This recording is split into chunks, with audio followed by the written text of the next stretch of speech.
In this context, we will now have a talk which is also on a different regional context, namely on Aceh. The next speaker is Lenni Lestari, who is a lecturer of Quranic studies and tafsir at IAIN Zawiya Chatkala Langsa in Aceh.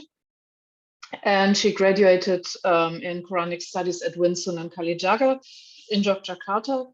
And she does research on Quranic studies, gender, Aceh, Ulama, and intertextuality. And her talk is entitled Preserving Local Wisdom Through Translation, Mahjiddin Jusuf's Acehnese Quran Translation. And this is about a poetic or hikayat translation of the Quran into Acehnese by Mahjiddin Jusuf, who died in 1994. And she's going to discuss how this approach was intended to strengthen Mahjiddin Jusuf's personal dawah strategy and also to bolster Aceh's distinct political identity in the face of Indonesian government policy towards Aceh. And she's also going to talk about his choice of doing a free and poetic translation in hikayat style, which is a very interesting feature of Acehnese literature on the Quran, I think. So please, Lenni. Oh, and let me know, Lenni, should I share your presentation or would you like to try? I'm sorry, the electric is turned off. Just a moment.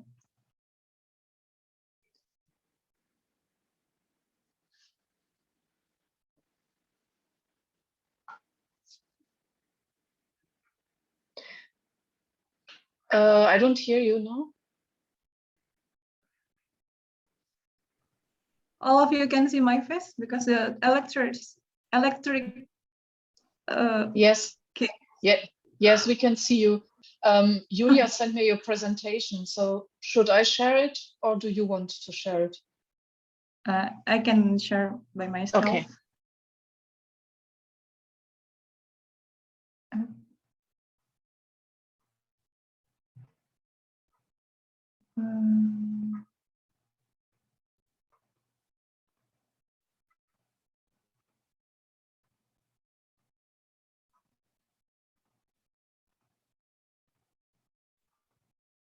It's work? Yes, perfect. Okay, thank you. Thank you for Professor Johanna and all of the participants. Bismillahirrahmanirrahim. Allahu wahdahu la syarika lah Muhammadun abduhu wa rasuluh tawajjah haitsu syi'ta fa innaka mansurun. Allahumma shalli ala sayyidina Muhammad wa ala ali sayyidina Muhammad. Rabbi shrah li sadri wa yassir li amri wa hlul 'uqdatam min lisani yafqahu qawli. Okay, thank you for the opportunity for me. In this time, I would like to explain my research about the translation from Aceh. You can see in the cover, there is a cover from translation. The title is Al-Qur'anul Karim, terjemah bebas bersajak dalam bahasa Aceh. We can translate poetic form, free poetic form translation in Aceh language. Okay, my research is about for subtheme. The first, we can discuss about political identity and dakwah in Aceh, and then about the relationship between literature and ulama in Aceh, and then about Tengku Mahjiddin Jusuf and Quranic translation, and then about Acehnese local wisdom in translating Quran. Okay, let's start our discussion.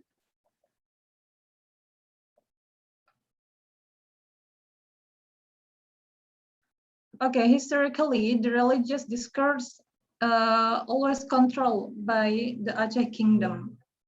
The intellectual works produced by ulama in Aceh are the concrete evidence of how the kingdom wants to regulate the religion of Acehnese people.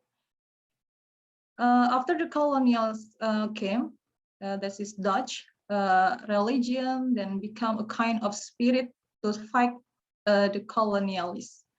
As we know, there is Hikayah Perang Sabi. It is intellectual words from Ulama to against colonialists. And then we can conclude that many local resistance in Aceh is always about Ulama's contribution. So from this topic, we can see how Ulama always give contributions for all of the aspect, social aspect, politic aspect in Aceh. And then about the relation between literature and ulama in Aceh. The proficiency of the Acehnese to create poetry spontaneously has become a cultural habit. This cultural habit appear until now, and I will show you one video about it. And Acehnese literature can be divided into three types. There is poetry, fictional prose, and lyric prose. And the variety of poetry is most widely used in intellectual works of ulama in Aceh.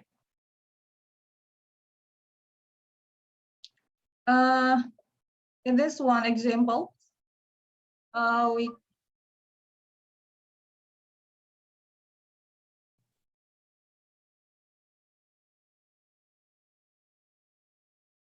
we don't hear you anymore, I think, or is it just me?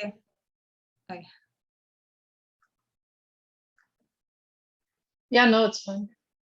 Okay.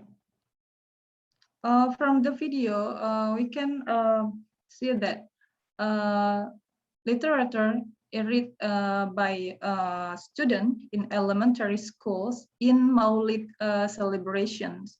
So until right now, the literature in hikayat form used in all aspects, especially in religion aspect. And there is the example from ulama, Tengku Cik Mpante Gelima in his Hikayat Malim Dagang. And then there is Tengku Kecik Hasan Lamgawe Darussalam. He wrote Hikayat Wafat Nabi Muhammad. And then Abuya Tengku Jamaluddin Wali, he wrote about Wahhabism in poetry form. The title is Aliran-Aliran Menyimpang, or we can translate the deviant ideologies. And there is Hikayat Perang Sabi. It is in language, in Aceh language. The title is Hikayat Perang Sabil Gesusun le Tengku Cik Muhammad Pante Kulu. The translation is Hikayat Perang Sabi, right by Tengku Cik Muhammad Pante Kulu. And then we can see the others. Hikayat Wafat Nabi Muhammad in poetry form. Hadis Maja is like a quote. And then Syair Sejarah Ashabul Kahfi in poetry form. And it is the Aliran-Aliran Menyimpang, right by Abuya Tengku Jamaluddin Wali. This one of example of this book explain to us about Wahhabism, and Wahhabism is prohibited in Aceh. Okay, let's talk about Mahjiddin Jusuf. Mahjiddin Jusuf born in Pesangan, North Aceh, 1918. His first education was from his father, Tengku Fakir Jusuf. He is a ulama and well-known among the Pesangan community. So Mahjiddin Jusuf and his father and also his grandfather is all of them is have a poetic skill to create or to write intellectual works. Mahjiddin Jusuf studied in Aceh, in Samdaya, and also in Padang, in normal Islam school. After completing his studies, he was given several positions, including the head of religious education and the grand imam of the Baitur Rahman Mosque. This position is have close relations with da'wah did by Mahjiddin Jusuf. He was imprisoned for 4 years because he's rejecting the government decision on merging the province of Aceh North and North Sumatra. Mahjiddin Jusuf include of PUSA, Persatuan Ulama Seluruh Aceh, or we can the unity of all ulama in Aceh, because there is many kind of ulama in Aceh. There's many community of ulama in Aceh, and Mahjiddin Jusuf is part of PUSA. While in prison, he actively did da'wah for Muslim and non-Muslim. As we know that previously, the translation of Mahjiddin Jusuf written in Arabic letter, we call Pegon, or in Aceh we say Arabic Arab Melayu, but in Aceh language. And then in 1994, the editorial team of Aceh Islamic Cultural Research and Studies Center, Pusat Penelitian dan Pengkajian Kebudayaan Islam Aceh, did the translation to Latin letter. So we can see in the picture that is the translation right in Latin letter.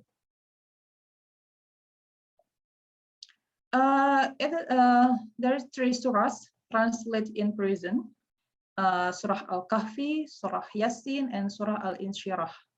Mahjiddin Jusuf didn't explain why he chose 3 surahs, but the rest of the Quran he finished after he was released from prison, and he wrote this translation during 20 years.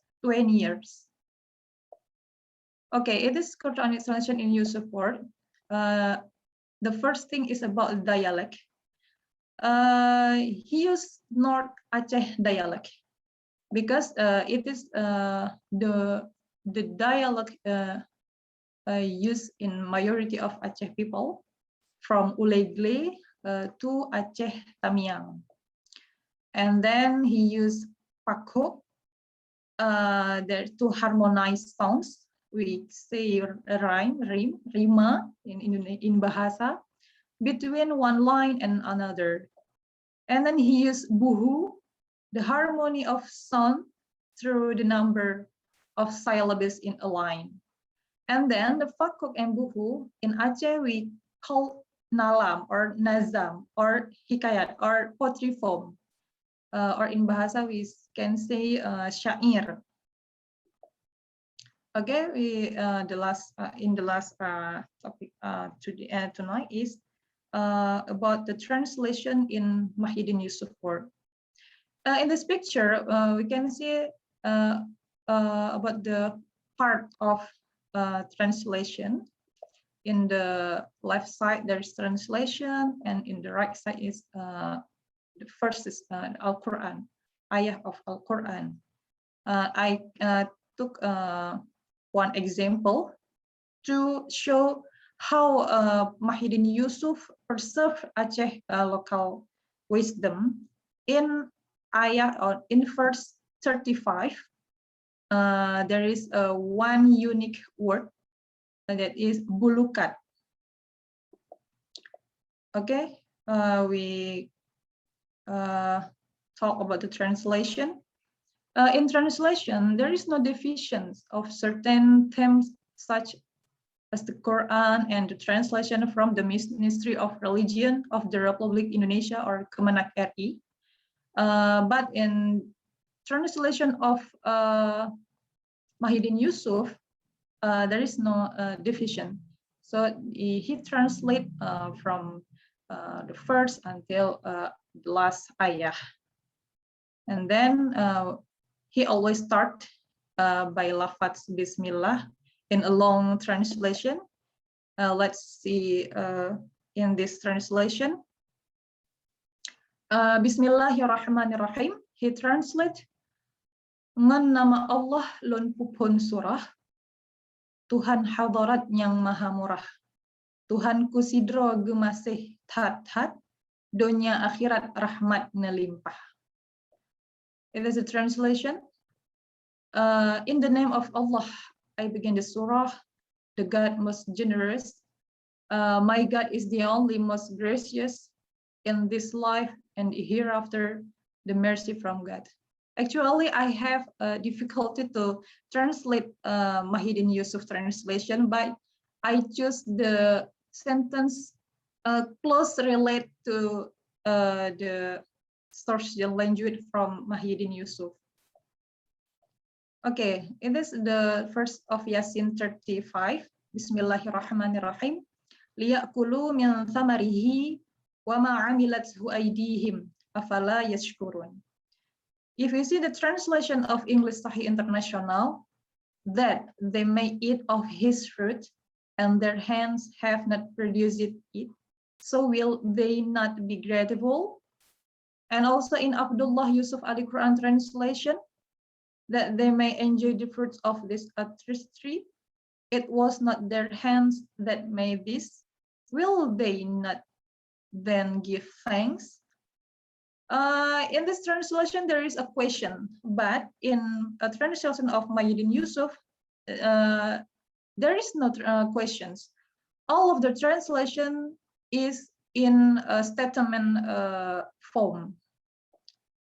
We can see in this example, the translation from Jusuf work.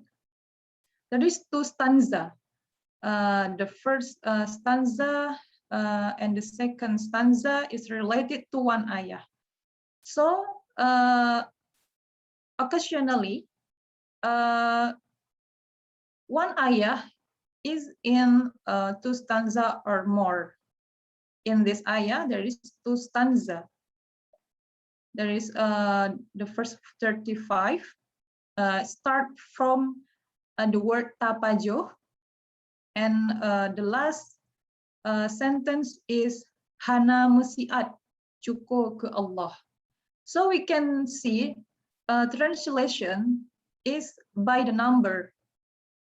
The position of number is the start of the translation. So from this translation, we can see that the translation of this ayat is only 5 sentences, and it include in two stanza. Tapajoh legat punyang namudah, pajoh boh kaye pegat bulukat. Syukur le legat ke nikmat Allah, pakon di kafe hana ji ingat, hana mesiat cukup ke Allah. Okay, let's translate in English. Flowing the river, the water is very clear. You eat quickly and easily. Eat fruits and make the bulukat. Be grateful and be fast for Allah's grace. And why don't the disbelievers remember not even a moment to be grateful to Allah? My God is one, very holy, growing all over the beautiful universe we see.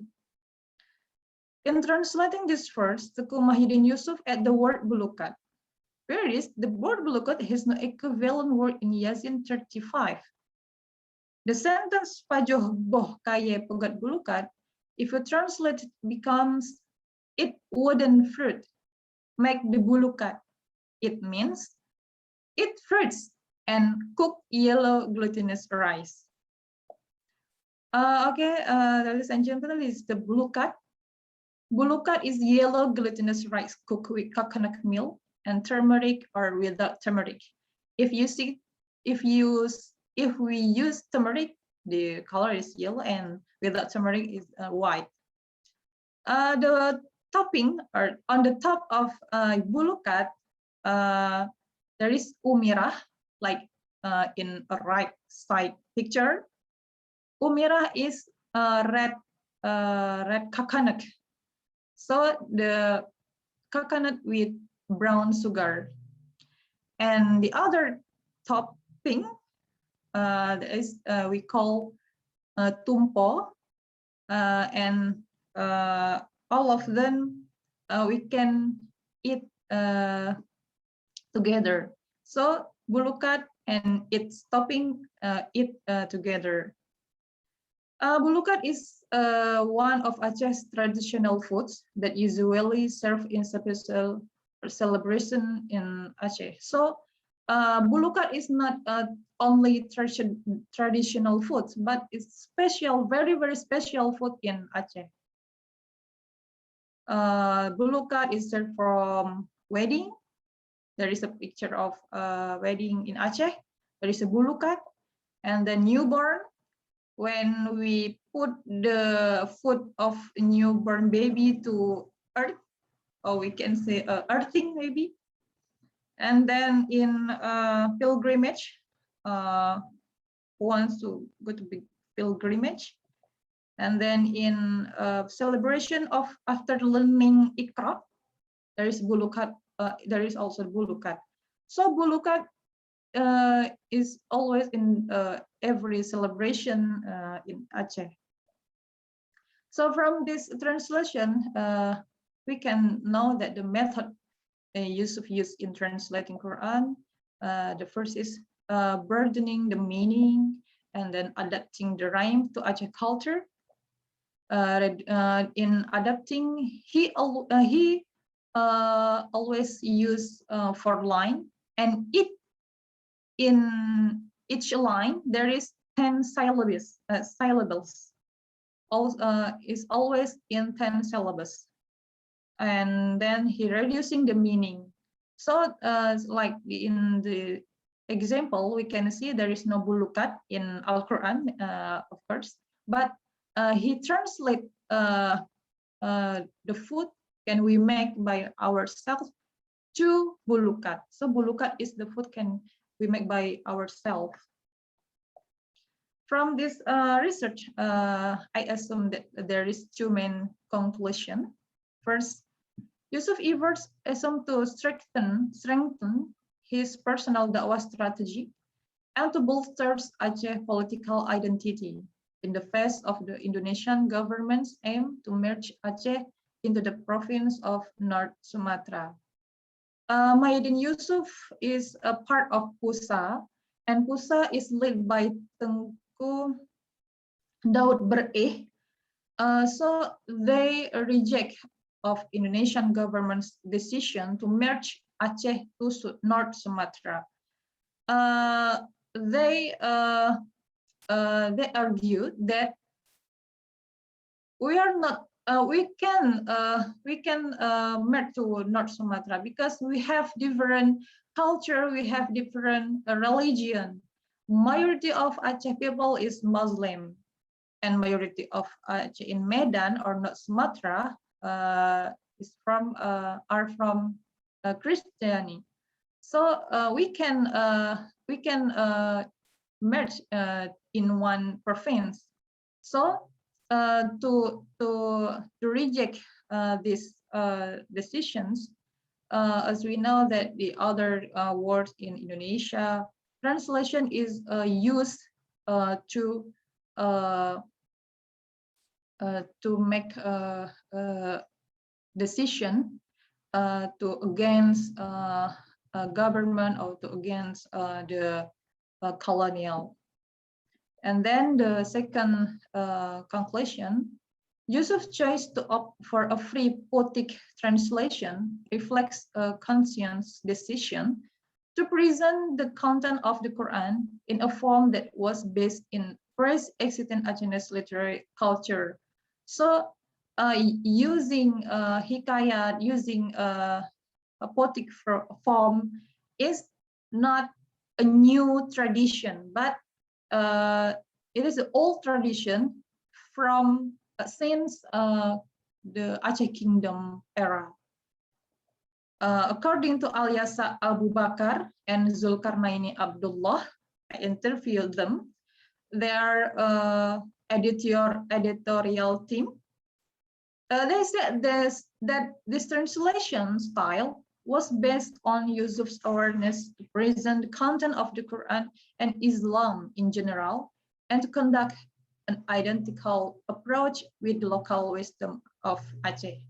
So when he chose the GloQur is to make Aceh people can understand Al-Quran easily, because they feel close culture to they feel there's close culture to the Quran. And also we can see in other surah, I will give you some one example. When he translates Surah At-Tin, Bismillahirrahmanirrahim, Wat-Tini Waz-Zaitun, the translation actually is by the fig and zaitun, olive. But Mahjiddin Jusuf translate this first by boh ara and olive. So there is no ara in Arabian, but ara is in Aceh fruits. So Mahjiddin Jusuf said that if we translate tin fruit into tin fruits, I think Aceh people not understand. So I choose boh ara or ara fruit to translate Wat-Tini. Okay, there's many local wisdom appear in this translation. Maybe we can continue our discussion in next discussion maybe. And that's all my presentation about Mahjiddin Jusuf work. Okay, thank you. I'm happy to answer your questions. Thank you.